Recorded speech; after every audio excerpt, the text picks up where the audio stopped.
স্মরণকালের ভয়াবহ বন্যার কবলে দেশ। আকস্মিক এই বন্যায় এখন পর্যন্ত ২৭ জনের মৃত্যু হয়েছে বলে জানা গেছে।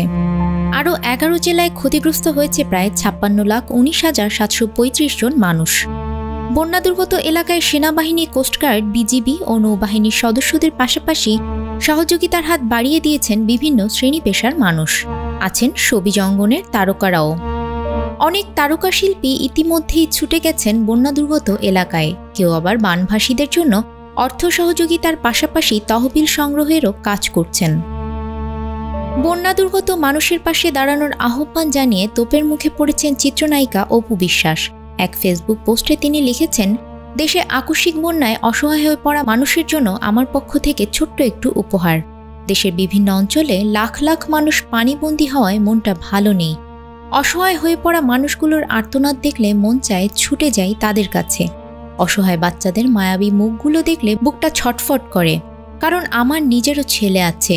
এইসব ছোট্ট বাচ্চাদের মাঝে আমি আমার ছোট্ট জয়কে খুঁজে পাই, কিন্তু আমার একমাত্র ছেলে জয়কে রেখে তাদের কাছে ছুটে যেতে পারছি না। সবশেষ অপু লিখেছেন, বন্যার প্রথম থেকে আমি আমার জায়গা থেকে বিভিন্ন টিম, ফাউন্ডেশনের সহায়তা করে চেষ্টা করে যাচ্ছি বন্যার্তদের পাশে থাকার। আমরা সবাই যার যার জায়গা থেকে বন্যায় অসহায় হয়ে পড়া মানুষদের পাশে দাঁড়াই, তাহলেই ঘুরে দাঁড়াবে আমাদের সোনার বাংলাদেশ। নায়িকার এমন পোস্টে ভক্ত ও শুভাকাঙ্ক্ষীরা যেমন বাহবা দিচ্ছে, ঠিক তেমনই নেটিজেনদের কটাক্ষের শিকার হতে হচ্ছে অপুকে।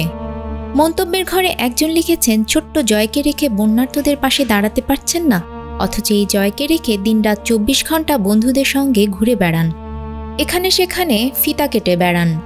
আরশাদ জাহান লিখেছেন, দুবাইয়ের কথা ভুলে গেছেন, ফ্যাশন শো করতে গেলে সমস্যা নেই বাচ্চা ছাড়া।